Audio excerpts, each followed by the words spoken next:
এই জন্য রব্বুল আলামিন বলেছেন, খবরদার মারে কষ্ট দিবা না। নবীজি বললেন, এই আমার উম্মতেরা, আমি নবী দায়িত্বহীন কণ্ঠে বলে গেলাম, একজন উম্মতের কিয়ামত পর্যন্ত হায়াত যদি আল্লাহ বাড়ায় দেয়, আর আমার উম্মত যদি কিয়ামত পর্যন্ত সিজদায় পড়ে থাকে, আর তার জিন্দেগিতে যদি মা বাবার খেদমত না থাকে, মা বাবার সন্তুষ্টি না থাকে, আমি রাসূল বলে দিলাম দুনিয়াতে কোনো একটা সিজদা আল্লাহর দরবারে কবুল হবে না।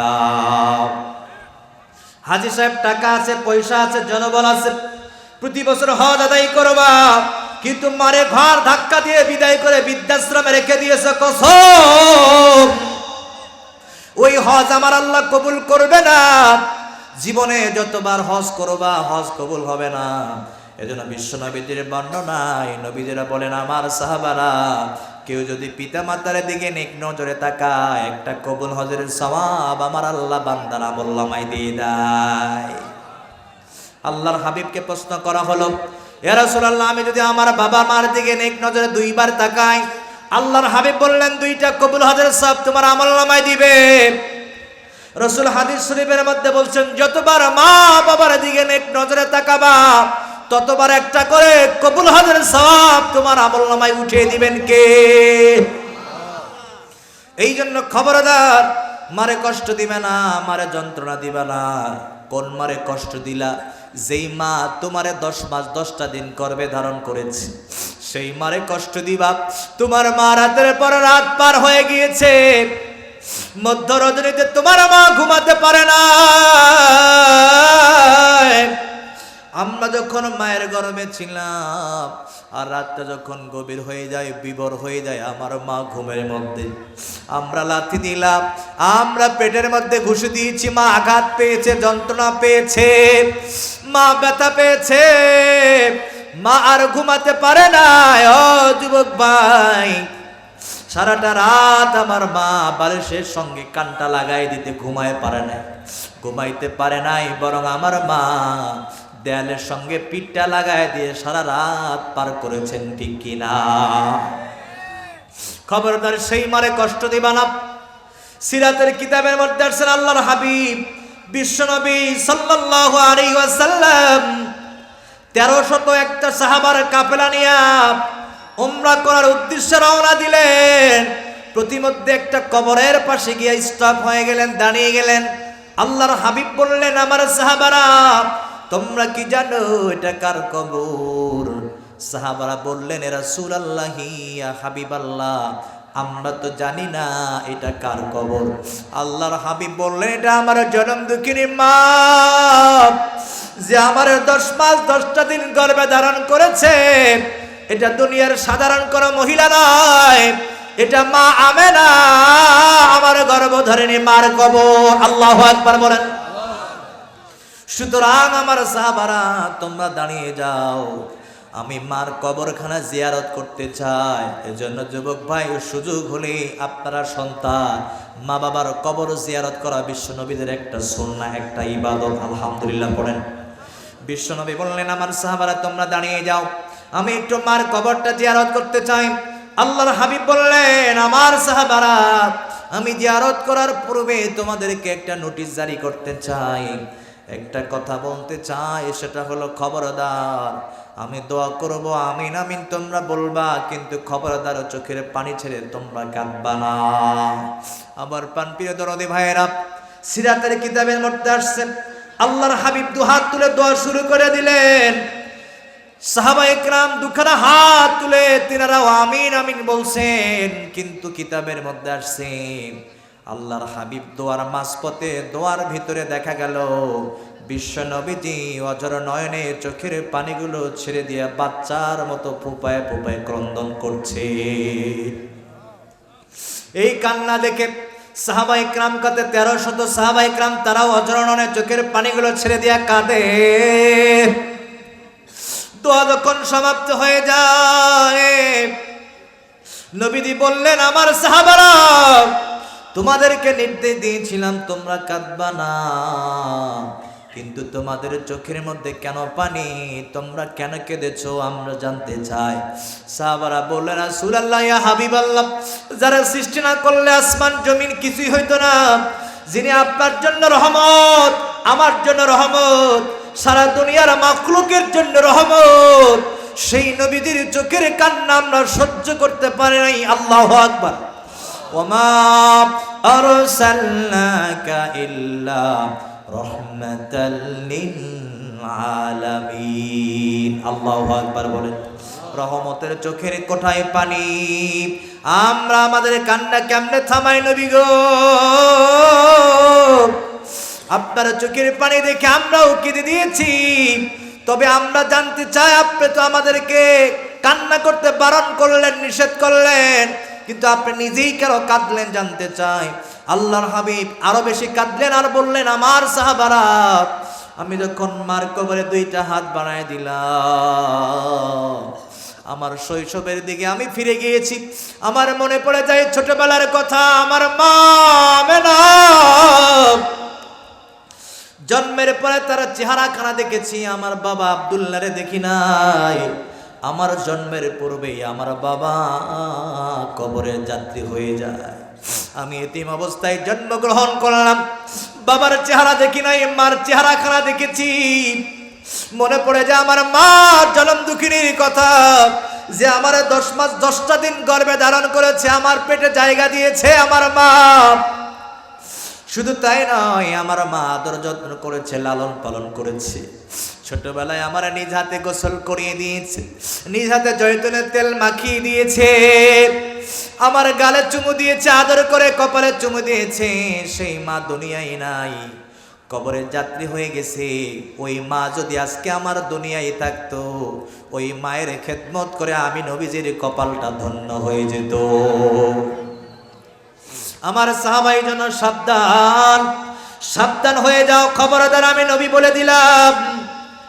যেই নবী নিজেই মাকে শ্রদ্ধা করে, ভক্তি করে, তোমাদেরকে নোটিশ জারি করলাম, খবরদার মারে কষ্ট দিবা না। জীবদ্দশায় যতদিন মাকে পেয়েছো, মার খেদমত করবা, বাবার খেদমত করবা।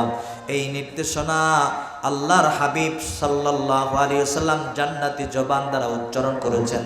এই জন্য দুনিয়ার মুমিন মুত্তাকি, এই ঘোড়াঘাট থানার ভাইরা, দিনাজপুরের ভাইরা, এই জন্য সেই মা বাবারে আমরা যন্ত্রণা দিব না, কষ্ট দিব না, বলেন আল্লাহুম্মা আমিন। অনাদারে কাটে মাগো আমার জীবন, ভাগ্য দোষে রইল বাবা দূরেতে এক ভাগো, তোমার মতো হলয় না কেহ আমায় বুকে টানি, আঁচল দিয়া মোছে না কেউ,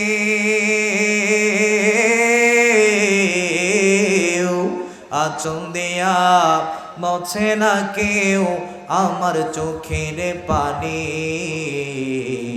হায়রে মা জননী আমার, হায়রে মা জননী, হায়রে মা জননী আমার, হায়রে মা জননী। চিৎকার মেরে বলেন না মারহাবা। সেই মাকে কষ্ট দেওয়া যাবে না, সেই বাবারে কষ্ট দেওয়া যাবে না। যার জিন্দিগিতে মার দোয়া নাই, বাবার দোয়া নাই, কোন জিন্দিগিতে সফলতা আসবে না। নির্দেশটা কার? ব্যবসায় সফল হবেন, মা বাবার দোয়া নেন। চাকরিতে সফল হতে চান, মা বাবার দোয়া নেন। পারিবারিক জীবনে সুখ সমৃদ্ধ পেতে চান, মা বাবার দোয়া নেন। যেই জিন্দিগিতে মার দোয়া নাই, বাবার দোয়া নাই, সেই জিন্দিগিতে সফলতা নাই। আর মার দোয়া এমন দোয়া, মা দুখানা হাত উত্তোলন করবে, মাঝখানে কোনো প্রাচীর থাকে না, সরাসরি আল্লাহ পর্যন্ত পৌঁছে যায়। বলেন সুবহানাল্লাহ। মা যদি আপনার জন্য ভালো দোয়া করে, সেটাও কবুল করে নেন কে? আবার মা যদি আপনার জন্য বদদোয়া করে, সেটাও কবুল করেন একজন। চিৎকার মেরে বলেন তিনি কে? তাম্বিহুল গাফিলিন নামে একখানা কিতাব, এই কিতাবের লেখক লেখেন আল্লাহর গোলামেরা, নবীর একজন সাহাবা আলকামা রাদিয়াল্লাহু তাআলা আনহু মৃত্যুর শয্যায় শায়িত হয়ে আছেন, গড়গড়ানি চলে এসেছেন, ইন্তেকাল করবেন, কিন্তু মৃত্যুর সময় সে কালেমা পড়তে পারছেন না, উচ্চারণ করতে পারলেন না।